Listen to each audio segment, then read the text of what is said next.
We're about 2 months into the school year, and you've probably started to notice some patterns forming in how your kids approach their chores, homework, and other daily activities. In the spirit of October being ADHD Awareness Month, we will learn some strategies to help your kids with their executive functioning skills. Welcome. I'm Amy. And I'm Lisa. And we're the hosts of Parenting the Mental Health Generation. It's difficult to parent a kid struggling with their mental health, and it can be really lonely.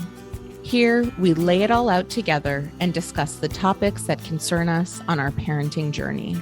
Today, we're speaking with Stacy Mautner, founder of Stacy Mautner, ADHD Coach and Advocate, LLC, and a Catch board member. Stacy is here to help us break down the buzz term executive functions, provide some signs that our kids might be struggling with their EF skills, and share some tips and tricks to help support your kids at home. So put in your earbuds, take this 30 minutes for you, and join our conversation with Stacy Mautner. Hi, Stacy. Thanks so much for being here with us today. Hi, guys. Thank you so much for having me. Welcome. I don't know about you, Stacy, but I have been getting a lot of inquiries lately and a lot of parents just expressing some questions and concerns about what they're seeing at home in their kids, what might be normal behavior and what might be of concern. Are you finding that too? Absolutely. I'm actually getting a lot of inquiries right now about concerns about executive function and how it's playing a huge role for them in the school and at home as well. You know, I think we have so many questions for you about what you're seeing and hearing specifically, and of course, what parents can do about that. But before we dive in there, do you just helping us break down this big buzz term, executive functions, and help us understand what that really means? Yeah, executive function. I love that you said that it is a buzzword. We often, as parents, are hearing this word from teachers, where teachers are saying your child may be struggling with executive function, and then that kind of leaves the parent to figure out what that means. And so there are many different layers and many different ways in which our brain is impacted. And when it's impacted, it's called a deficit. And so what's really important is that with executive function deficits, that we teach explicitly what those skills are. So that is different than a developmental skill that will just develop over time.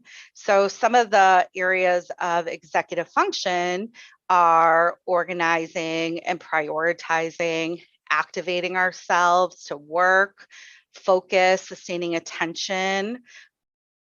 Emotion is a huge aspect that I don't think a lot of people are able to recognize as a part of executive function.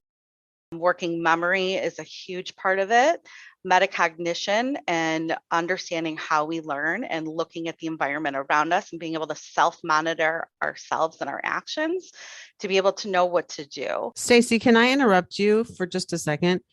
Are there metrics by which executive function is measured by age, by grade, or is it the same thing as sort of developmental steps that we look for as parents? Right. So that's a great question. So it's not necessarily age appropriate because we have these expectations, and when individuals cannot rise to meet those expectations, that is kind of where we're coming into of what am I missing and how do I look at it a little bit differently than my child can't do it. We have to look at why is your child or why are you as an adult struggling to be able to do something. So a super busy mom who puts the laundry in and then gets busy doing something around the house or goes to run errands, and before they know it, it's 9:00 at night and they've totally forgotten to flip over that laundry.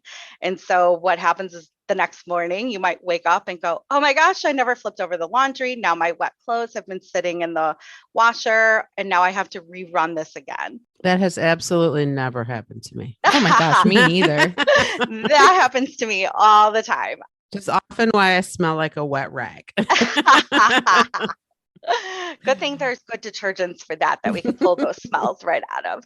Working memory is a huge part of our executive function. So I wouldn't necessarily say it's age appropriate or that you're missing certain skills younger and you have certain skills when you're older. It really is identifying the lagging skill set and plugging in that hole to meet you where you're at right now with whatever age you're at. I would add to that, I do think there are certain expectations that we have of people in different age groups and different age ranges, right? If we tell a 3-year-old to clean up, that might not even be a developmentally appropriate ask because it's way too broad. And instead, we could maybe say, can you go pick up those specific toys and put them in the bin? Whereas perhaps with a teenager, when we say, go clean your room, there's an expectation that they're able to break down that task on their own and understand all the different elements that they need to do in order to complete that. And then when somebody isn't able to do that, perhaps they do have that lagging skill in terms of their organization, their task initiation or completion, their breakdown.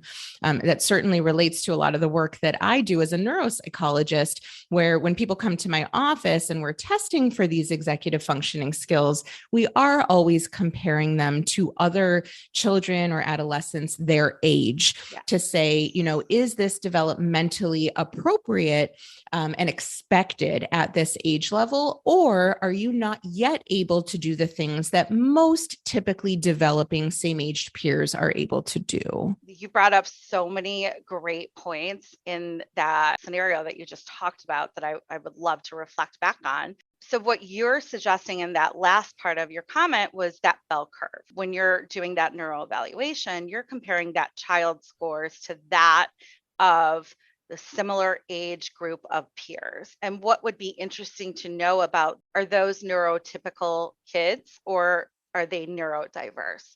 So if there is neurodiversity, it's a lens of ADHD. So I don't want to combine ADHD and executive function, but we know with the way that the brain has developed with those who are identified with ADHD have a 30% developmental delay compared to their peers.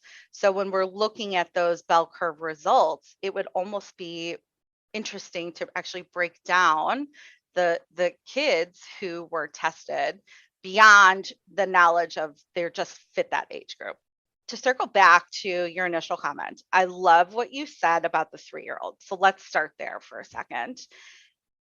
When you're working with a toddler, you are exactly right. To say clean up, what does that mean? Like that is such a broad statement for a 3-year-old. So you have to be very explicit to say, clean up the crayons. Where do the crayons go? Right? So you're walking them through the step. You're telling them what to clean up, but you're also scaffolding that support to them so they know, okay, once I clean up the markers, now where do they go? You're explicitly teaching that skill for that 3-year-old to grab onto so then they could transfer that knowledge and apply it to something else. Now, going back to that high schooler who you're saying, clean up your room's a mess. If we are in an environment that is so overwhelmingly messy, a person with executive function is going to feel overwhelmed within that environment, and then they're not going to know where to start. So what might be helpful for parents in that situation is even just having a warm body in that room and just saying, okay, Lisa, you've got a lot of clothes on the floor. I'm asking you to clean up your room. So what does that mean? What does that look like? And so hopefully your teenager would be able to say, I need to put my clothes in the hamper. Awesome. Let's start with that. Then you might look at your desk and say, you've got a lot going on. Are any of these materials something that needs to go back to school? If so, what do we need to do with those materials so we make sure that we don't leave for school tomorrow morning without those items? So just kind of walking them through what is going on in their room and how do we clean it up or where does it go? You're walking them through step by step and you're scaffolding that for them. But you also want to make sure that you're doing it in a calm tone. We all feel as parents that our kids should be able to clean their room but there is something going on with them, or they might feel so overwhelmed. And so they can't start with their task initiation, which is a part of executive function. And so if it's something that doesn't excite them, interest them, motivate them, we struggle to get started. So, Stacy, having raised two kids, both of whom were teenagers at one point, neither of whom ever cleaned their room. Yeah. Are you suggesting in that scenario with the teen that family has identified executive functioning deficits in their child? Or are you suggesting that parents of teens who want to help their kids improve their executive functioning skills, regardless of diagnosis, that kind of scaffolding and is an important way to parent? Right. So that's a great question. So based off of that scenario, I am not identifying that that child has executive function deficits. What I'm identifying is that child needs some support. And so that's what is super important, is that as parents, we're offering these scaffolds for them, not to minimize what they can do, but also to help lower our own expectations, saying, have I set my child up with the skills that they need to be able to clean their room? How can I come in and support my child? And let's just practice it and not say, you're struggling with task initiation. Let me help you. We want to show our kids we are there to support them, and we're not there to get angry because their room is a mess, but we're there to be able to teach them how to clean their room in a very safe, comfortable way. So our kids know that they're getting the support from you without feeling shamed for not being able to do something on their own. And I would add to that, to your question, Amy, that when we are trying to tease apart, okay, what of this is teenager and what of this is an actual, deficit or area of weakness that we need to address differently. Yes. The thing that we as clinicians always go back to is this idea of functional impact. And that's a conversation I'm having with my clients and their families a lot of the time. So if we take a different example, let's say of homework, you might be hard pressed to find kids or teens that are gung-ho about, getting home from school and grabbing that snack and sitting at the kitchen counter and immediately opening up their books to do their work. But just because it's a drag doesn't necessarily mean there's, a problem per se. The question becomes, is homework completion turning into a screaming match every night? Are assignments getting turned in, or are assignments getting completed, I should say, but then the student is forgetting to turn them in? Is the student not able to actually complete their homework because they've forgotten what work they have to do, or they've left the materials they need at school?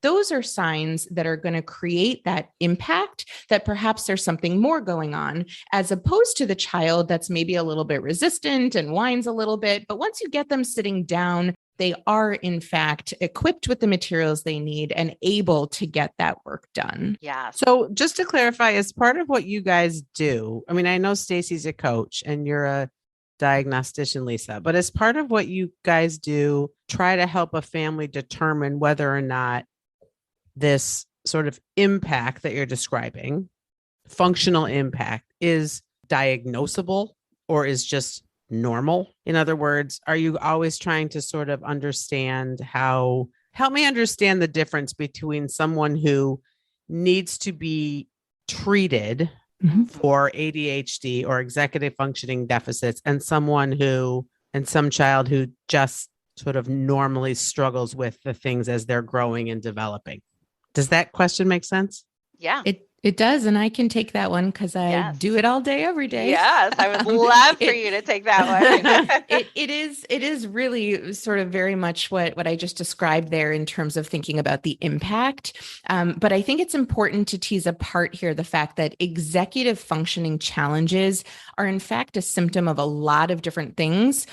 One of which is normal development and to some capacity, one of which is certainly ADHD, and then many of which are other other things like anxiety or depression or autism spectrum or just, trauma, many other things that could create executive functioning challenges. And so that is my day-to-day job, is trying to figure out what we are seeing. Is that part of typical development? Does that seem to span outside of what we would expect for typical development? And if it does seem to span outside of that, what are the underlying mechanisms making it hard for that student to achieve success in those ways, which of course helps to guide the intervention. What I will also say, though, is that even without a diagnosis or a label, if anyone is struggling with these skills, there is always room for support. And that's where I'm going to throw it back over to Stacy. Yes. Yeah. In terms of how we can help. I love it. So, past task initiation, which you kind of went through with the teenager cleaning his room or her, what other supports at home are crucial for parents to understand when kids are struggling with their EF? Let me just piggyback off of what Lisa was saying to get started. So I love the diagnostic work is really where Lisa comes in. That's that neuroevaluation. The individual, whether it's a child or an adult, doesn't have to be identified with ADHD per se, but what they're noticing is those lagging skills and how it's affecting their day-to-day and their ability to feel success, right? So my goal as a coach is to set up the student with some strategies at home and some strategies at school that can support the success of these lagging skills by identifying these common patterns. So when we look at task initiation with homework, there's a lot of these executive function skills that overlap each other. So let's just start with your child comes home, no matter what the age is, and let's just say they have homework in math, in reading, and then they have science. And again, this is where we need to scaffold and support our skill set, because often when kids come home with multiple tasks, they don't know where to get started or how to get started. So now we're looking at more pieces of executive function, the organization and planning. Organization doesn't necessarily mean the physical being and environmental. It also means organizing your thoughts and being able to organize the structure of how to break things down into task 1, task 2, task 3. So it's organizing and planning go hand in hand with that. And then prioritizing is another executive function, and procrastination. So all of these things are working together against a child who is struggling to get started. So it's really about finding out what feels hard about getting started on homework. Is it just I am uninterested in this homework assignment, therefore I'm procrastinating and pushing it off? Is it class was super hard and I don't really understand the material, therefore I don't want to get started? And maybe how I'm showing that is I'm going to now have an emotional breakdown and start fighting with mom and dad and with a brother or sister that's in the house. So we have to look at that behavior. That's the sign. That's your child's way of communicating. It's not the problem. The problem is what is causing that dysregulation. So if something feels too hard, we want our kids to know what part of this homework feels too hard. And if it feels too hard, how can we solve that problem?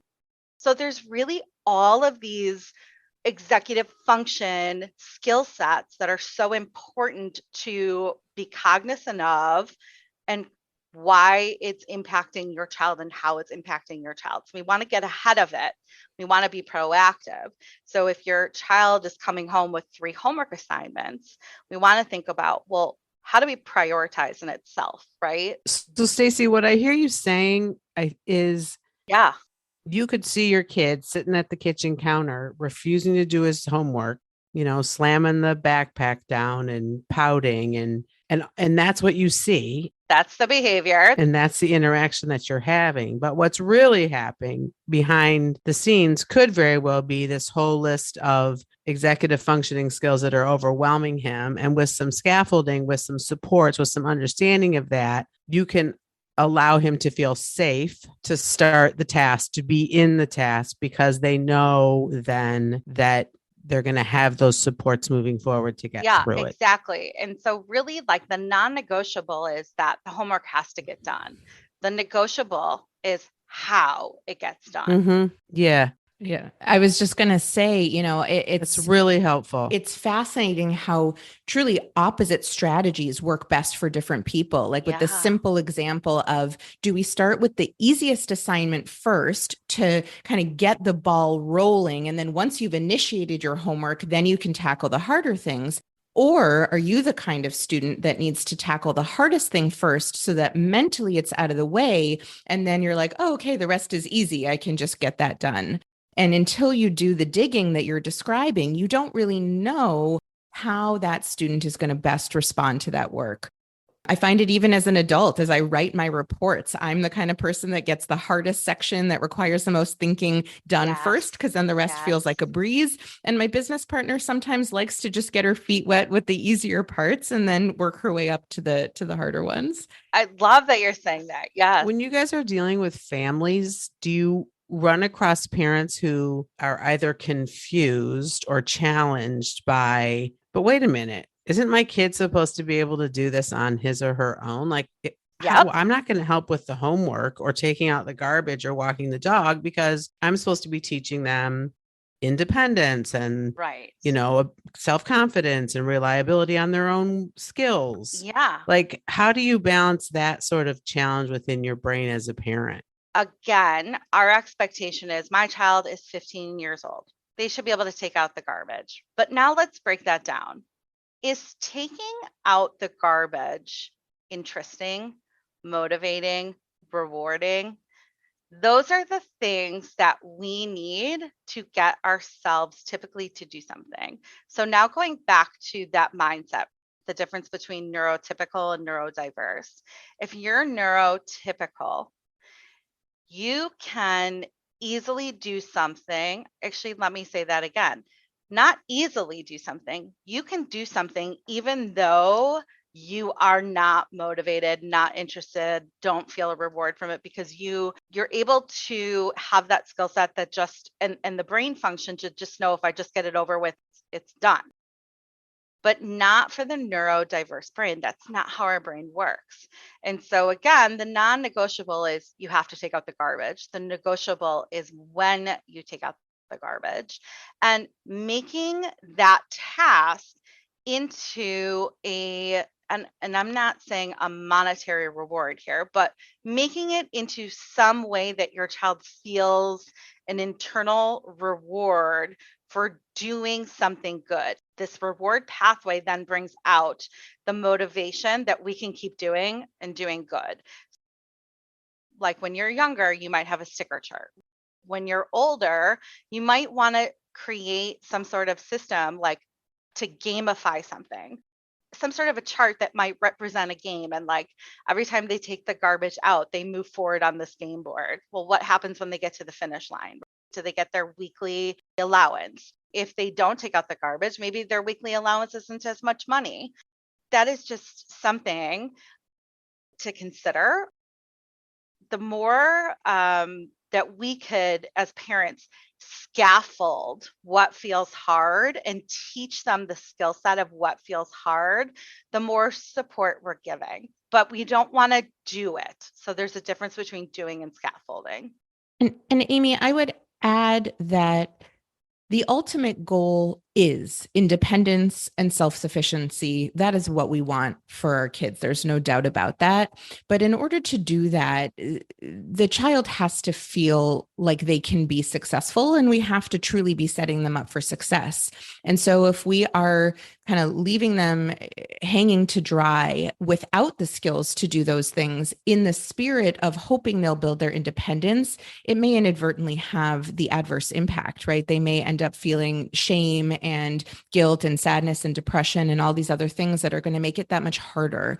And so if we start by providing a lot of support, then the idea is that slowly over time, we can provide less and less and less support and have them move to that place where they can function more independently. I like how Stacy uses the non-negotiable and the negotiable. Yes. I think that's a really good message for parents to remember. The non-negotiable is you got to get it done. The negotiable is how we're going to get there. Or what time. Or what time or when. Mm-hmm. We could probably talk to you for the rest of the morning, Stacy, but we are going to have to wrap up shortly. Is there anything else that you want to share with our audience along the lines of the conversation that we've had thus far before we sign off? And maybe we'll invite you back to continue this conversation again another time. Any other tips or tricks that you find yourself giving over and over again to families these days that just seem to be so helpful? Yeah. So I have so many things that I would love to share. And I agree with you, Amy. I could talk to you not just all morning. I could talk to you all week long about this. What I really want to say is really think about the expectations we set for our children. And if our children are not able to rise to that expectation, we have to think about the why. And then we have to be able to meet our kids where they're at. So if they're not able to do something, but they're 15 years old, and a 15-year-old has no problem doing this, we have to look at why are they struggling? What do they need help with? Is it uninteresting or do they not know how? Is it overwhelming? Can we break something down into parts? So we want to understand why they aren't able to reach our expectations. And then we need to, as parents, lower our expectations and provide them with the scaffolded support to teach them explicitly the skills that they need. And then after time and practice, we then back away and hope that they can rise to our expectations. And if they don't rise, then we have to go back again. So it's kind of like repeating those steps. And so we always want to talk to them in a way that doesn't allow our kids to feel shamed, and just to talk to them about what is feeling hard about what I'm asking you. Is it because you would prefer to play on technology? Well, I get that. That's a preferred task. This is a non-preferred task, but we have to, again, as I keep saying, the non-negotiables, our homework, our chores, our responsibilities are non-negotiables, but the when, the how, those are negotiable. So then we have to be open to being flexible with our thinking, because it might not match our timeline, but at least it's getting done. So we just want our kids to feel success. Got to let go of some of that control. SpaghettiOs. It's so hard. I know. We all struggle with that. Yeah. Stacy, thank you. Thank you for your time, your wisdom, your humor, and your commitment to our community's mental health. We have loved this conversation. Thank you. Yeah, it was great. Oh, thank you so much for having me. And thank you to our listeners for tuning in to another episode of Parenting the Mental Health Generation. We'll see you again next month. Stay current on all of our Catch programming by liking us on Facebook at Catch is Community, or by visiting our website, catchiscommunity.org.